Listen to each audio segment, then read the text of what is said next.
Everyone, आज चाहिँ म अमेरिकाको केन्टकी राज्यको लुइविल शहरमा आइपुगेकी छु। तपाईहरुलाई चाहिँ आज म एकदमै इम्पोर्टेन्ट पर्सनालिटी देखाउन चाहन्छु। कतिजनालाई त उहाँको नाम थाहा नै होला, थाहा छैन भने चाहिँ उहाँ चाहिँ अमेरिकाको 16औं राष्ट्रपति अब्राहम लिंकन हुनुहुन्छ।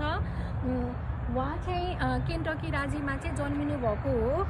उहाँले चाहिँ अमेरिकामा चाहिँ मान्छेहरूलाई चाहिँ फ्रिडम चाहिन्छ, सबै मान्छे बराबर हुन् र जातको आधारमा चाहिँ विभेद गर्न हुन्न भनेर चाहिँ 18औं शताब्दीमा चाहिँ उहाँले चाहिँ ठुलो परिवर्तन ल्याउनु भएको छ र अमेरिकालाई चाहिँ एक बनाउनलाई चाहिँ ठुलो भूमिका खेल्नु भएको छ।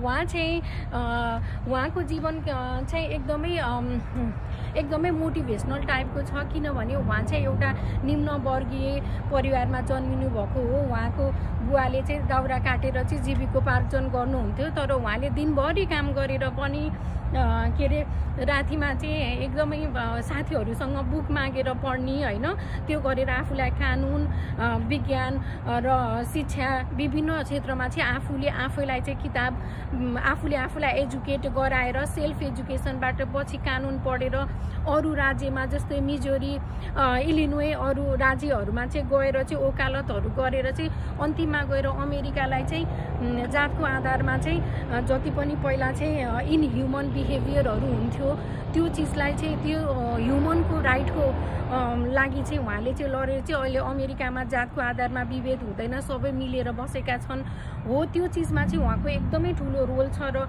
उहाँले उहाँको त्यो रोलको लागि सम्मान गर्नको लागि चाहिँ अमेरिकाको चाहिँ $5 चाहिँ अहिले मसँग $5 त मैले यहाँ ल्याइन, तर $5 हजुरहरूले देख्न सक्नुहुन्छ। त्यहाँ चाहिँ उहाँको फोटो पनि छ।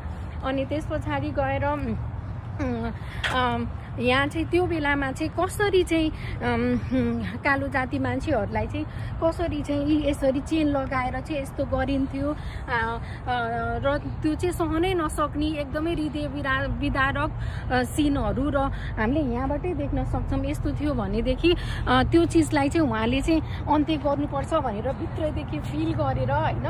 अनि त्यस पछाडि र त्यति बेला चाहिँ कति धेरै वारहरू पनि भइरहेको थियो, सिभिल वारहरू यहाँनिर सबै मेन्सन गरेको छ। 18 सेन्चुरीमा चाहिँ कस्तो खाले सिभिल वार भएको थियो भनेर यहाँ कुदिएर पनि राखिएको छ हो। त्यो सबै वारलाई चाहिँ अन्त्य गर्नको लागि चाहिँ उहाँले चाहिँ लागि परिराख्नु भयो। त्यति सजिलो थिएन उहाँको जीवन कहानी, एकदमै गाह्रो थियो। उहाँ यहाँ हेर्न सक्नुहुन्छ, यहाँ कति धेरै उहाँले आफूलाई पढाउनु हुन्थ्यो। हेर्नु त, बुक लिएर पढिराख्नु भएको छ, सेल्फ एजुकेट गरिराख्नु भएको छ। यो त पिक्चरमा मात्रै हो। उहाँले त यति धेरै असफलतापछि पनि अन्तिममा